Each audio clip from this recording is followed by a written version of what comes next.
to call you and me present. I want to encourage you to breathe. My name's Mollie Yunker. I go by Mollie Lama, and welcome. Ooh, deep breaths in and out. Counting can be really helpful, I find, to make it go longer, deeper, richer. I'm going to do some toning as I drum. I welcome you to just keep dropping in deeper. Breathing, wiggle your toes, get in your body, dropping the mind as much as possible. Yeah, let's just beat on that for a little while. Oh,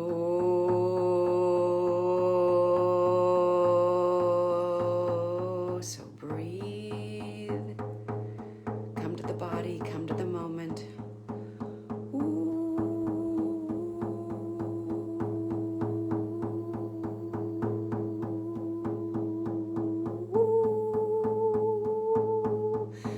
You to tone with me to transmute the energies.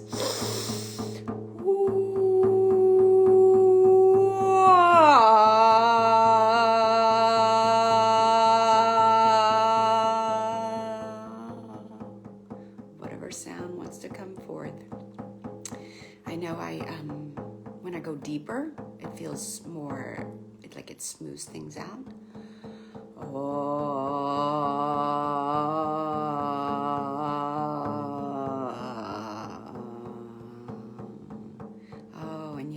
You to wiggle, do a little shake, do a little dance, and breathe.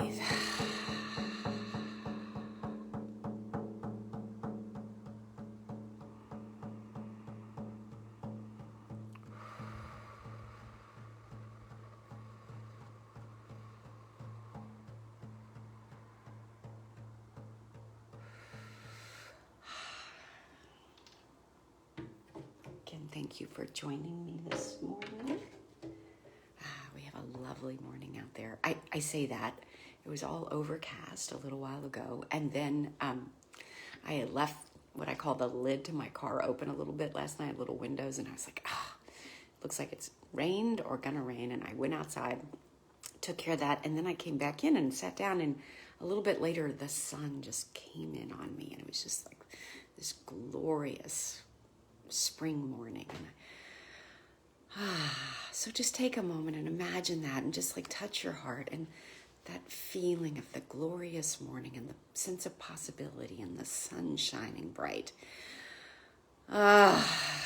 Just do some wiggling again. I thank you for showing up for this Sunday morning reset. And I think about resets, every Sunday it's like, what wants to be offered today? What wants to come through? How do I want to present this? And there's so many times I just want to go, can we all just sit together and breathe? Be silent together and maybe tone together, sing together. And I show up and offer what I can and hope that you get a sense of being replenished and reset and recovered. That reminds me, yesterday, I finally did some homework. I had a session a week ago, the Friday before, so it wasn't a horribly long time that I didn't do my homework, and it was working in the back of my mind, but it was interesting because I needed to write something 20 times, like as if when we were children, and if you went to certain schools, if you did something, you had to write it on the board many, many times, and that to like get it in to the body, mind, and spirit. And I was to come up with a statement and write it 20 times, and I played throughout the week with the statement. And are we still live? Yay. I think we're still live. Somebody wave at me. I think it's on. I have my alarm set so I'd show up on time. Forgot to turn it off. Let me get that, because I cannot come up with, believe it or not, I have to write it 20 times. I want to make sure I say it correctly. Okay, so that was a little glitch. There's some glitches this morning. Okay, let's see. So the statement I wrote 20 times. Okay, I originally started with the word my, and then I dropped the word my to this, just to make it a more objective kind of a thing. So this body-mind replaces, recovers, and renews on all levels for the most optimal human experience. So hopefully this experience for you, these Sunday morning resets, are helping you replace, recover, and renew on all levels for the most optimal human experience. That seems a bit lofty, but hey, let's aim high and offer that. So just take a moment and just drop into the idea of recover, renew, and replace. Whatever it is. It could be a thought. It could be a belief. It could be cells in your body where you're having some challenges. Could be how you show up in a relationship or how somebody else shows up in a relationship. And we're in spring right now, so that's like we've just gone through that winter, and there's a replacement and a renewal and a recovery. And I want you to just know that that's a possibility and to drop into that as best as possible. So take a couple breaths and just find one location in your body, mind, or spirit that could use that recovery, replenish. And I'm going to offer something very specific. So you just get with that feeling, that tissue location, that belief.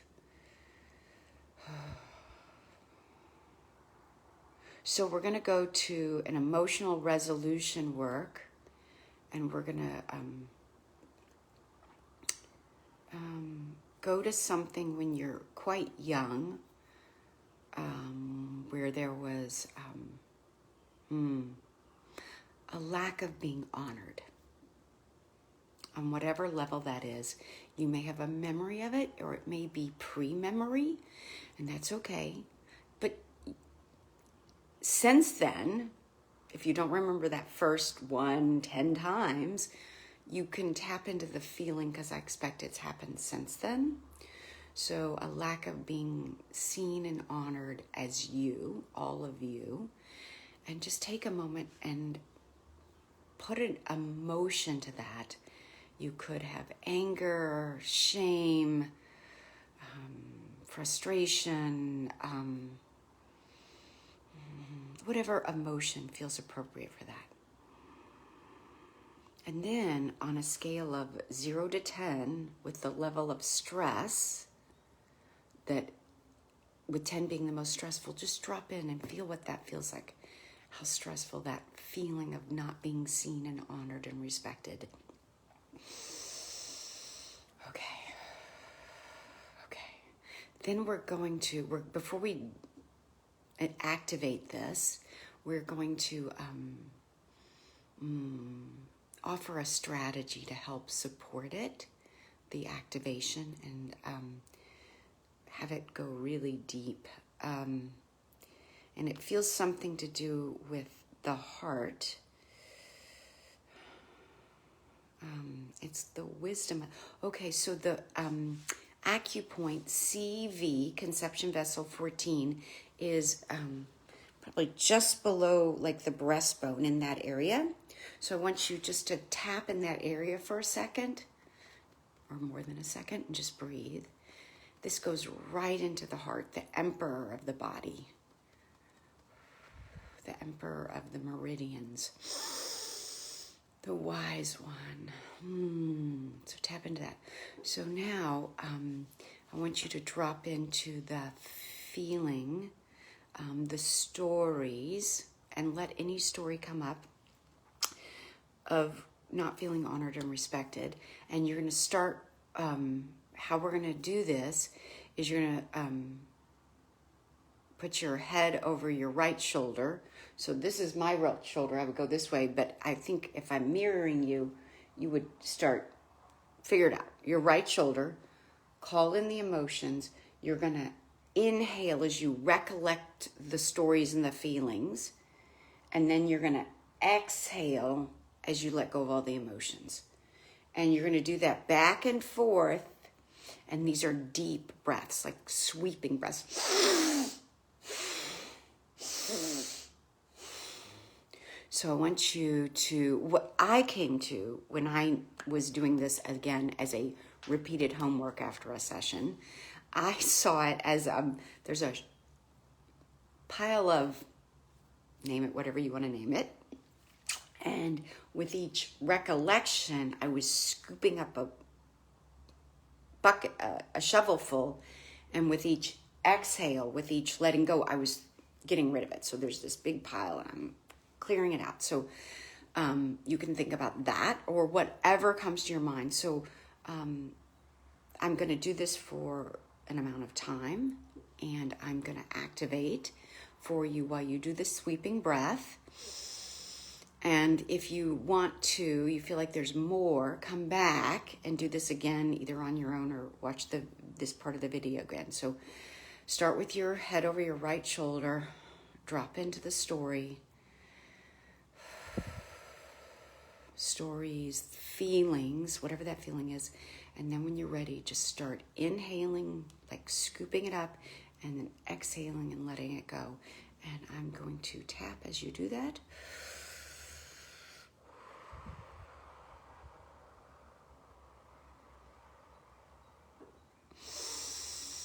Sweeping breaths.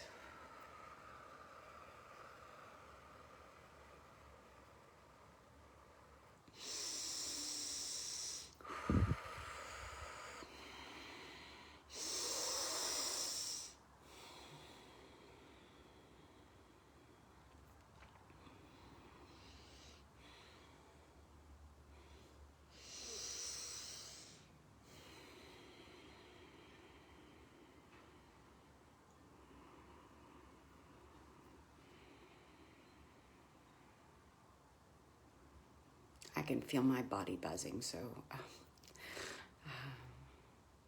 again, when you're ready, and if you need to just leave this live event for the moment, please feel right. Go ahead and do that and come back when it's ready for you.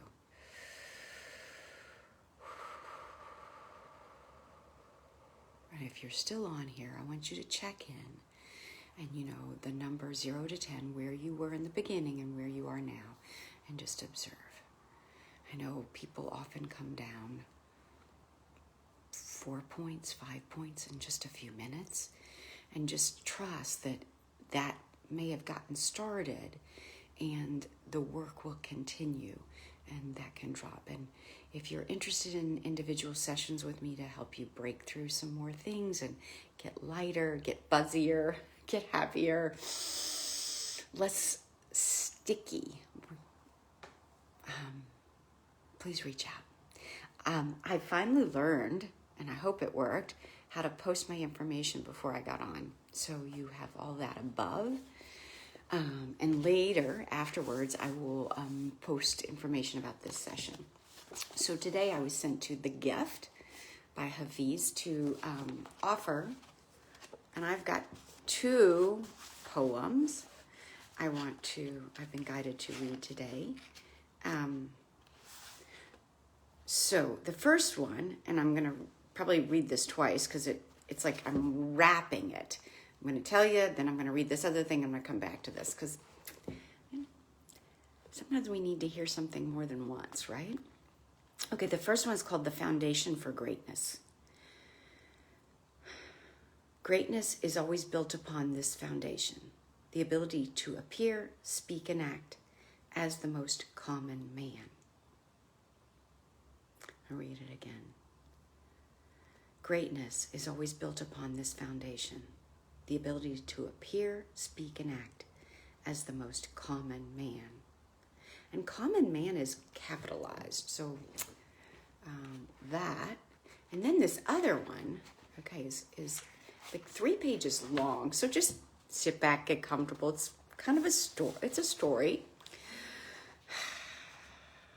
And it's interesting because at the end of it, it tells you, it suggests that you finish it the way you want. Use your own storytelling to end the tale. So that'll be real curious if anybody wants to offer that. Okay, this one starts. It's called The Difference Between. A saintly man, S and M are lowercase, a saintly man and a perfect one. Perfect is uppercase and one is uppercase. A saintly man and a perfect one both resided on the outskirts of a beautiful city, though several miles apart. One day it came to the attention of these 2 households that a visiting prince desired to pay his respects to the most revered spiritual leader in that province, wanting to gift a small fortune to the man to help further God's work. As there had for years been some question amongst the population who in fact was the most spiritual of these 2 figures, the prince advised something of a contrast, as he only had time to visit one of the personages. The prince sent word, "In 3 days I would like to meet with, in my quarters, the chief representative of each of these 2 renowned religious men, and after questioning them extensively, I and my ministers will then determine who in fact of their teachers is the closer to God, and thus to whom we will gift God's own bounty." The saint, upon receiving this news, met with all his close ones. The council discussed the situation for hours, exploring every nuance and considering how much this gold could mean to them. And then with a clear majority vote, Ramju was chosen. Ramju was a strikingly young, handsome man, a great hunter, a legendary warrior, a renowned artist. His intellect was superb, his manners impeccable. He spoke 20 different languages and was descended from royal blood himself. A great aunt was a queen. Someone in the saint's camp also knew this prince enjoyed the intimate company of men as well as women. Ramju, they all nodded, was the right choice. The perfect one, upon receiving this news from the prince, immediately called for Yasmin. No consultation with anyone was needed. Yasmin was a servant woman in the master's household. She was nearly 80, a famous hag, and had worked for him all her life. No one else in the city would hire Yasmin as she was completely mad. I love that. I want to be completely mad. Or perhaps just God mad. Nevertheless, her qualifications for this essential delicate diplomacy were exact. She had not combed her hair or bathed for months. She mostly muttered unintelligible sounds in her own secret language that only the master knew. She often made obscene gestures while exposing her private regions. She compulsively picked her nose and threw boogers with astounding accuracy. No one had ever known for her to go 5 minutes without loudly farting at least 4 times. She was psychic too, and would probably start beating the prince if she saw he had ever gone too far romantically with his camels.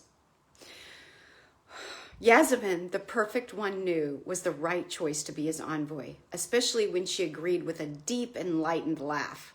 To add to her already majestic, sublimely free being, the crown of 3 live chickens she would proudly drape over her head come the appointed royal minute. Kind of a picture, right? The day of the prince came. The 2 envoys entered the prince's quarters, but were kept separate and did not even see one another. Ramju went in first, and from behind a door, Yasmin could hear singing and light, lively talk that went on for 2 hours. She knew what was happening. The prince was falling in love with his new guest. Then Yasmin was brought in, and the prince could not believe his eyes. He felt tremendously insulted and even became a bit terrified when, in fact, Yasmin, being able to see into the prince's past, started shouting things even he could understand about that one regrettable night in the desert with that young, gorgeous camel. She even hit the prince with 2 gigantic boogers from 20 feet away. Bouncing off his forehead, they both fell into his tea. Yasmin was ordered out, beaten, and thrown out. She returned to the master ecstatic and has never been happier since. That night, the prince could not sleep, but finally dozed off for a few minutes just before dawn. During that short sleep, he had this dream. The Prophet Muhammad was seated on a magnificent white horse, and behind the Prophet sat a man smiling wonderfully at the prince for a moment before saying, "Why did you beat my dear Yasmin when she spoke only the truth to you?" I gotta say that again. Why did you beat my dear Yasmin when she spoke only the truth to you? The prince bolted awake and sat up in bed, trembling with sweat. He called for his horse to be saddled, and with 10 of his soldiers rode right then to the saintly man's house, pleading to see him. Upon seeing this man and realizing he was not the person in the dream, he then dismissed his soldiers and, taking off his shoes, weeping now, began to walk to the perfect one's household. Dear ones, use your own storytelling abilities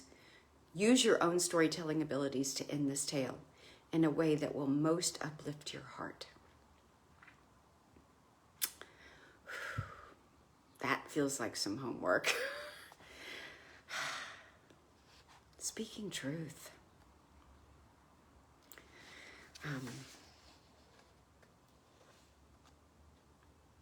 How does that come across?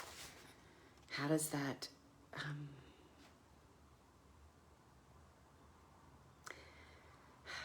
I guess you got to be a little bit mad in the world today to speak truth.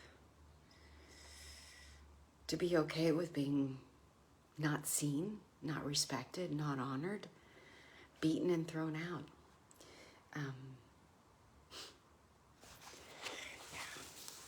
So I'll see if I can find this online to share the whole thing so you can read it again if you want to share it. But really, I think it would be a really, what's the adjective I don't want to say fun, interesting, curious, inspiring to read what you might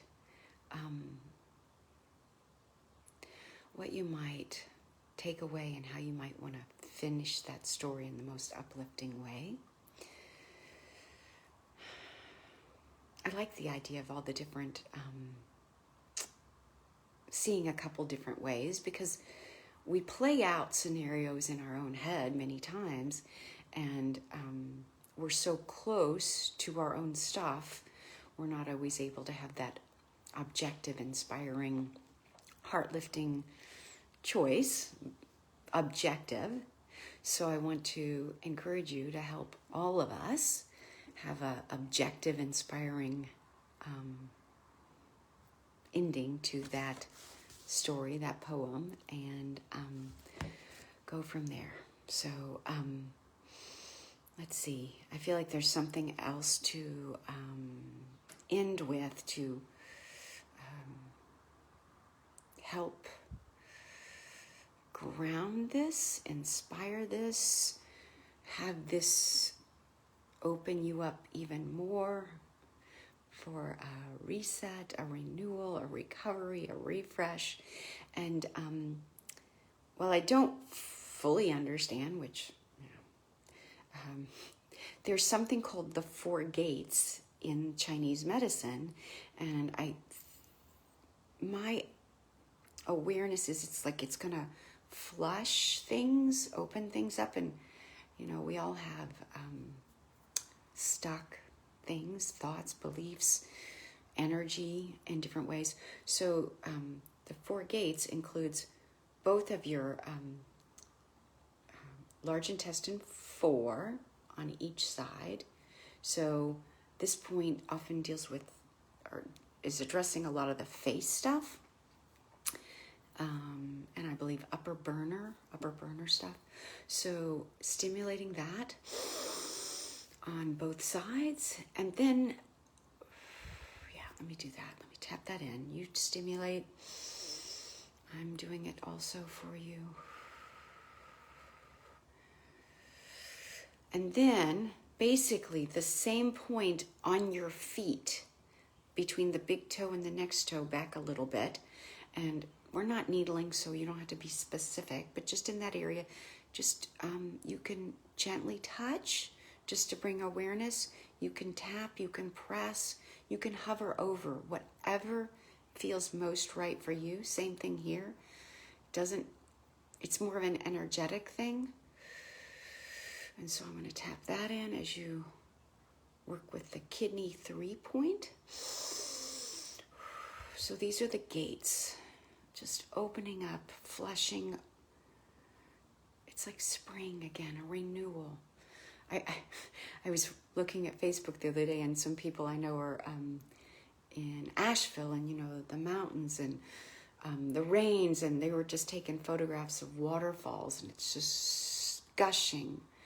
And so just imagine right now like this waterfall gushing and cleansing and like just flushing out. And recover, renew, refresh, replenish. And let yourself be mad, like our Yasmin. Do some mad dances and mad sounds and mad booger throwing. I don't know. Whatever feels most outrageous.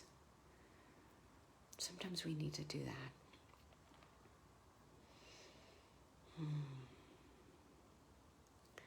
So now just sit and observe.